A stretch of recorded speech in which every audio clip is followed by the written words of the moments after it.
Ash Maiden, Grimm's Fairy Tales.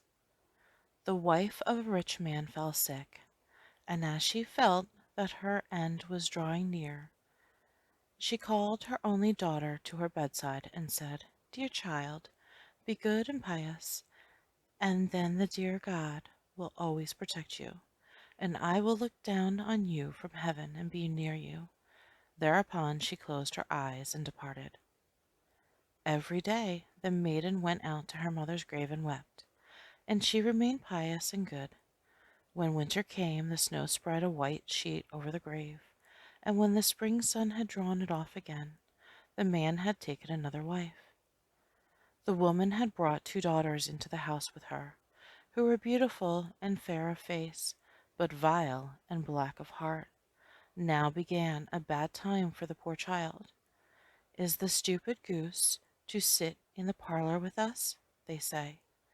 "He who wants to eat bread must earn it. Out with the kitchen wench." They took her pretty clothes away from her, and put an old grey gown on her and gave her wooden shoes. "Just look at the proud princess, and how decked out she is!" they cried and laughed, and led her into the kitchen. There she had to do hard work from morning till night, get up before daybreak, carry water, light fires, cook and wash. Besides this, the sister did her every imaginable injury. They mocked her and emptied her peas and lentils into the ashes, so that she was forced to sit and pick them out again. In the evening, when she had worked till she was weary, she had no bed to go, but had to sleep by the fireside in the ashes. And as on that account she always looked dusty and dirty, they called her Ash Maiden. It happened once that the father was going to the fair, and he asked the 2 daughters what he should bring back for them. "Beautiful dresses," said one. "Pearls and jewels," said the second. "And you, Ash Maiden," he said, "what will you have?" "Father, break off for me the first branch which knocks against your hat on the way home." So he bought beautiful dresses and pearls and jewels for the 2 daughters. And on his way home, as he was riding through the green thicket, a hazel twig brushed against him and knocked off his hat. Then he broke off the branch and took it with him. When he reached home, he gave the 2 daughters the things which they had wished for, and to Ash Maiden he gave the branch from the hazel bush. Ash Maiden thanked him, went to her mother's grave and planted the branch on it, and wept so much that the tears fell down on it and watered it. It grew, however, and became a handsome tree. Thrice a day Ash Maiden went and sat beneath it and wept and prayed, and a little white bird always came on the tree, and if Ash Maiden expressed a wish, the bird threw down to her what she had wished for. It happened that the king gave a feast, which was to last 3 days. To it all the beautiful young girls in the country were invited, in order that his son might choose himself a bride. When the 2 sisters heard that there were 2 to appear among the number, they were delighted. They called Ash Maiden and said, "Comb our hair, brush our shoes, and fasten our buckles, for we are going to the feast at the king's palace." Ash Maiden obeyed, but wept, because she too would have liked to go with them to the dance, and she begged her mother to allow her to do so. "You go, Ash Maiden," said she. "You are dusty and dirty, and would go to the feast? You have no clothes and shoes, and yet would dance?"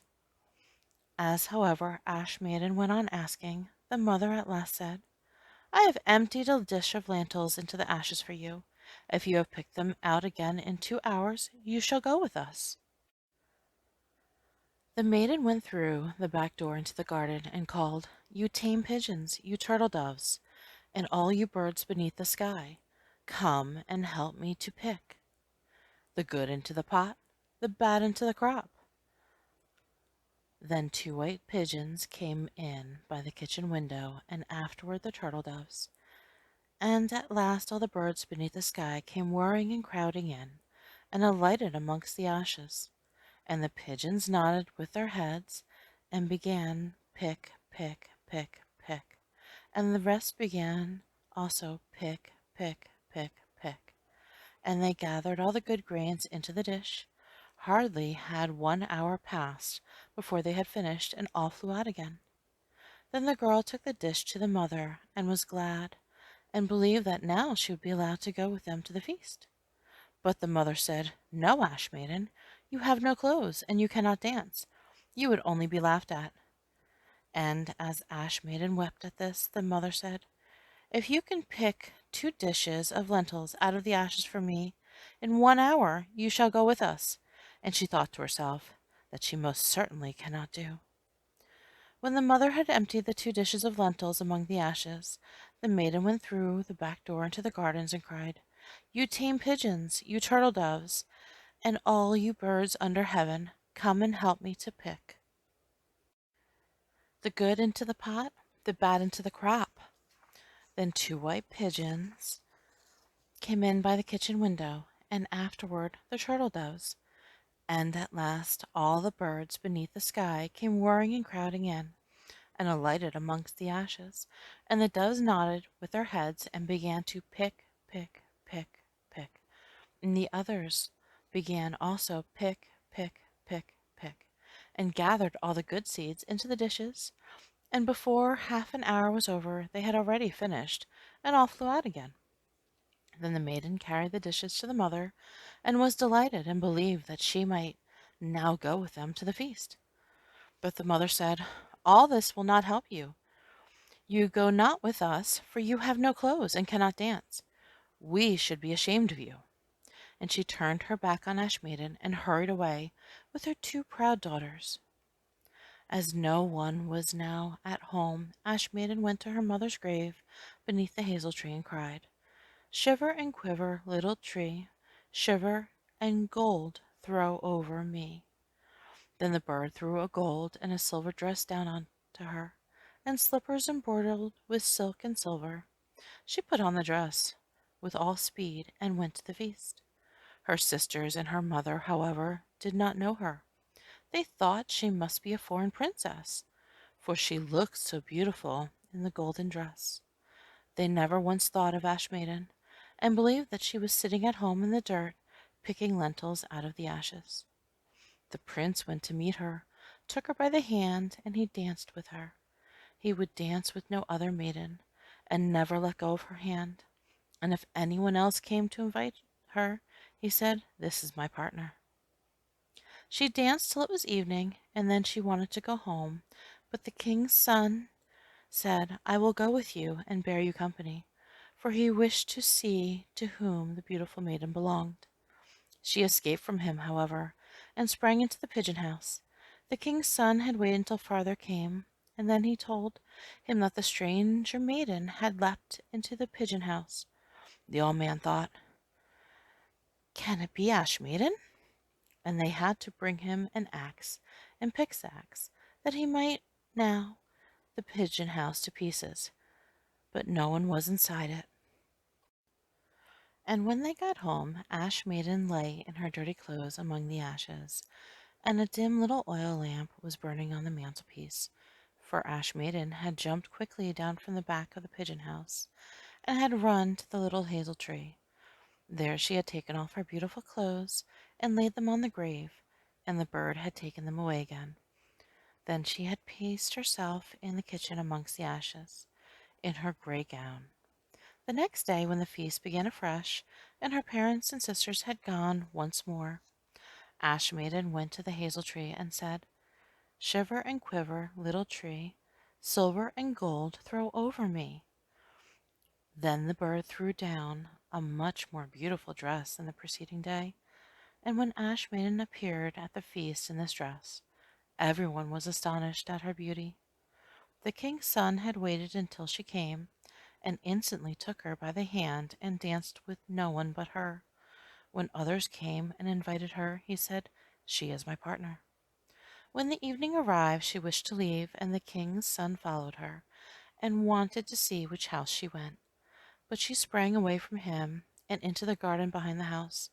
Therein she stood a beautiful tall tree, in which hung the most magnificent pears. She clambered up like a squirrel so nimbly between the branches that the king's son did not know where she had gone. He waited until her father came and said to him, "The stranger maiden has escaped from me, and I believe she has climbed up the pear tree." So the father thought, "Can it be Ash Maiden?" and had an axe brought and cut the tree down, but no one was in it. When they had got to the kitchen, Ash Maiden lay there amongst the ashes, as usual, for she had jumped down on the other side of the tree, and had taken the beautiful dress of the bird and the little hazel tree, and had put on her grey gown.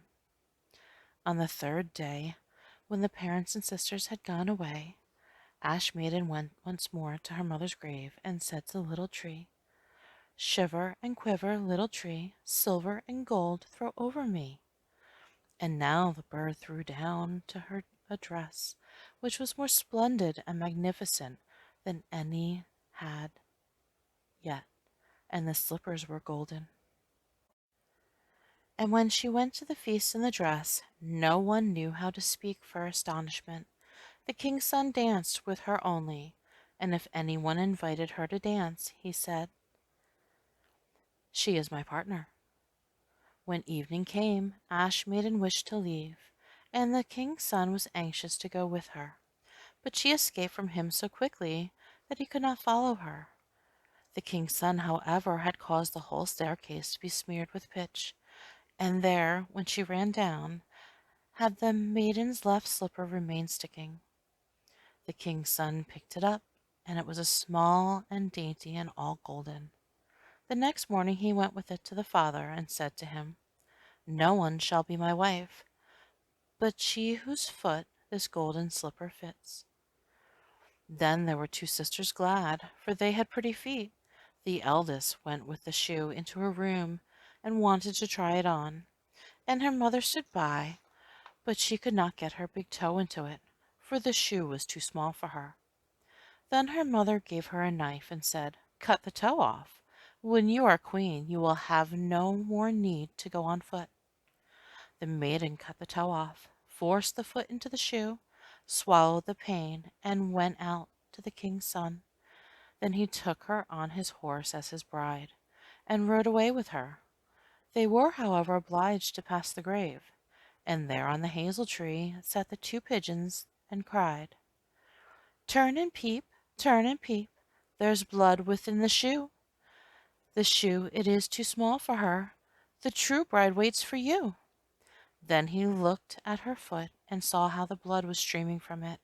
He turned his horse around and took the false bride home again, and said she was not the true one, and that the other sister was put the shoe on. Then this one went into her chamber and got her toe safely into the shoe, but her heel was too large. So her mother gave her a knife and said, "Cut a bit off your heel. When you are queen, you will have no more need to go on foot."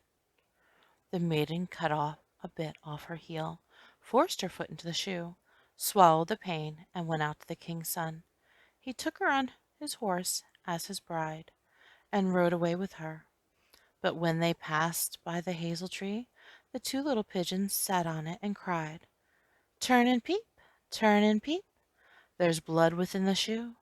The shoe it is too small for her, the true bride waits for you." He looked down at her foot and saw how the blood was running out of her shoe, and how it had stained her white stocking, and then he turned his horse and took the false bride home again. "This also is not the right one," said he. "Have you no other daughter?" "No," said the man. "There is only one little stunted kitchen girl, which my late wife left behind her, but she cannot possibly be the bride." The king's son said he was to send her up to him, but the mother answered, "Oh, no, she is much too dirty. She cannot show herself." He insisted on it, and Ash Maiden had to be called. She first washed her hands and face clean, and then went and bowed down before the king's son, who gave her the golden shoe. Then she seated herself on a stool, drew her foot out of the heavy wooden shoe, and put it into the slipper, which fitted like a glove. And when she rose up and the king's son looked at her face he recognized the beautiful maiden who had danced with him, and cried, "That is the true bride." The mother and the two sisters were terrified and became pale with rage. He, however, took Ash Maiden on his horse and rode away with her. As they passed by the hazel tree, the two white doves cried, "Turn and peep, turn and peep. No blood is in the shoe. The shoe is not too small for her. The true bride rides with you." And when they had cried that, the last two came flying down and placed themselves on Ash Maiden's shoulders, one on the right, the other on the left, and remained sitting there. When the wedding with the king's son had to be celebrated, the two false sisters came and wanted to go into favor with Ash Maiden and share her good fortune. When the betrothed couple went to the church, the elder was on the right side and the younger at the left, and the pigeons pecked out one eye of each of them. Afterwards, as they came back, the elder was at the left and the younger at the right, and the pigeons pecked out the other eye of each. And thus, for their wickedness and falsehood, they were punished with blindness as long as they lived. The end.